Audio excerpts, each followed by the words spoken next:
अतः वृंदावन से संयोगात् पुनस्तम तरुणी नवा धन्यम वृंदावनम तेन भक्ति नृत्यति यत्र च।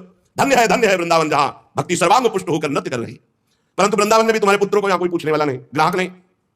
अत्रेमो ग्राहका भावान जलामपि मुंचतः। अभाव है वृंदावन में, ज्ञान वैराग्य को कोई नहीं पूछता। यहां प्रेम लक्षण भक्ति का ही सारा खेल है, इसलिए इनका बुढ़ापा नहीं छूट रहा। पर यहां आनंद से सो रहे क्योंकि भगवान का धाम है, तो इनको भगवत स्पर्श जनित आनंद की प्राप्ति हो रही, इसलिए शांत सो रहे। भक्ति ने कहा कि सुना था कि राजा परीक्षित ने देखा था कलयुग को, फिर इस पापी को मार क्यों नहीं डाला, रहने क्यों दिया? इस पापी कलयुग के आते ही सबकी बुद्धि भ्रष्ट हो गई, सब वस्तुओं का साथ न जाने कहां चला गया। परीक्षित जी ने मार क्यों नहीं डाला इसको? और करुणा में भगवान श्री हरि से भी कैसे देखा जा रहा है, मेरा संदेह दूर कीजिए, क्योंकि आपके वचनों के सुनने से मुझे बड़ी शांति और पुष्टता मिल रही है। भक्ति जी ने कहा। नारद जी ने कहा, देवी तुमने पूछा है तो प्रेम से सुनो कल्याणी, मैं तुम्हें बताऊंगा, तुम्हारा दुख निश्चित दूर होगा।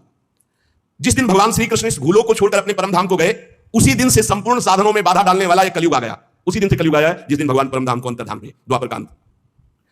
तुमने जो पूछा परीक्षित जी ने मारा क्यों नहीं इस कलयुग को, तो दिग्विजय के समय राजा परीक्षित की दृष्टि पड़ी, जो ही दृष्टि पड़ी कलयुग समझ गए मार डालेंगे, क्योंकि भगवत शक्ति से संपन्न है। वो दौड़ के अपनी पाग उतारकर दीन होकर शरण में आ गया। और ये नियम है कि जो चरणों में गिर पड़े शरणागत हो जाए, चाहे प्राणों की बाजी लगानी पड़े, उसकी हानि नहीं होनी चाहिए। ये शरणागत का धर्म का नियम है। जैसे कबूतर चरणों में गिर गया तो महाराज शिव जी ने अपने संपूर्ण शरीर को, मांस को, शरीर को भी दे दिया, लेकिन कबूतर को नहीं दिया।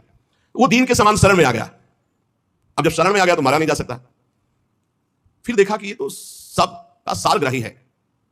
जो फल तपस्या योग एवं समाधि से नहीं मिल सकता, वो कलयुग में हरिनाम से मिल सकता है। ए देखो, ये सार वस्तु कलयुग की पकड़ी महाराज परीक्षित जी ने। यद्यपि ये बहुत ही अमंगलकारी है कलयुग। यत् फलम नास्ति तपसा न योगेन समाधिना तत्फलम लभते सम्यक कलौ केशव कीर्तनात्। बड़ी बड़ी समाधि से, बड़ी बड़ी तपस्या से, साधना से, योग से जो फल नहीं मिलता कलयुग में, नाम जप और नाम कीर्तन से। कलयुग केवल नाम आधारा सुमिर सुमिर नर उतर ही पारा।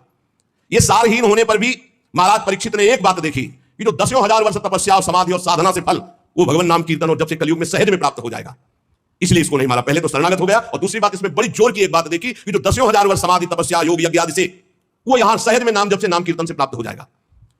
कुकर्म में सबकी प्रवृत्ति फैलाना यह कलयुग का कार्य है। और पृथ्वी जब देखा पाप हो रहा है तो सब सार वस्तु अंतर ध्यान करने लगी। अब इसमें स्पष्ट लिखा है, विप्रैर भागवती वार्ता गेहे गेहे जने जने कारिता कण लोभेन कथा सारस्ततो गतः।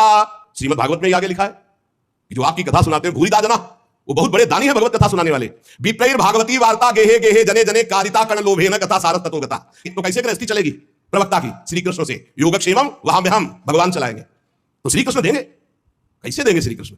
जैसे पूरी सृष्टि रची, तुम्हारी सलाह से थोड़ी रची, अपने आप अपनी सामर्थ्य से आपका भरण पोषण करेंगे। विप्रैर भागवती वार्ता गेहे गेहे जने जने कारिता कण लोभेन कथा सारस्ततो गतः।